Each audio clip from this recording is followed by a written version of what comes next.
hello పెళ్లి పేరయ్యా రాంబాబు పుద్దే కదా నీ పెళ్ళి పెళ్లి ఈ పొద్దే శోభనం ఎప్పుడు కాదురా పెళ్లి అయిపోయిన వెంటనే పెడతారు లేరా శోభనం ఏం తొందరపడతారా కాదు పేరయ్యా ఈమె నా ముందుకు వచ్చాదంటే నిజమేనా కాదురా ఇవన్నీ నేను చెప్పకూడదురా మరి పెళ్లి చేసుకోమని ఎందుకు చెప్పినావు పెళ్లి చేసుకున్నాక అన్ని జరిగిపోతాయి నువ్వు గమనుండరా కాదు పేరయ్యా ఈమెని నన్ను ఒకే రూమ్ లో పెంచారంటే నిజమేనా ఆ రాత్రి అవగానే ఆమెని నేను ఒకే రూమ్ లో పెంచి తలుపులు వేస్తారా కాదు పేరయ్యా ఈమె నేను ఈదులో పడుకుంటాం పేరయ్యా కాదురా ఈదులో పడుకొని శోభనాలు చేసుకుంటే చూసే వాళ్ళు నవ్వుతారా మరి మా అమ్మ మా నాయన రోజు ఈదులోనే పడుకో ఉంటారా ఎవరు నవ్వలేదా కాదురా శోభనం అయిపోయిన తర్వాత మళ్ళీ ఏడైనా పడుకోవచ్చురా కాదు పేరయ్యా శోభనం వద్దని చెప్పు కాదురా నీకు పిల్లోడు పిల్లగా వద్దు నీక ఇంకా ఇమ్మని చేసుకుంటా ఇంకేం వద్దని చెప్పు కాదురా మీకు ముద్దో ముచ్చటాన్న పెట్టమంటారా నువ్వా నాకు పువ్వు చేసి పెడితే చాలు పేరయ్యా కాదురా రోజు భూమే తింటా ఉంటా ఐమిన్ తినవా ఒక రోజన్నా నాకు వద్దు పేరయ్యా శోభనమా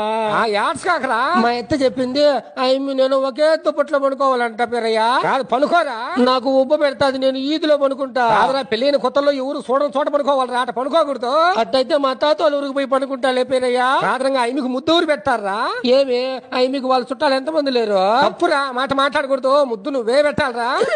నాకు భయం పేరయ్యా పెళ్ళైన తర్వాత శోభనం ఖచ్చితంగా చెయ్యాలరా కాదు ఏమిటి ఏడుస్తావా శోభనం వద్దని చెప్పారయ్యా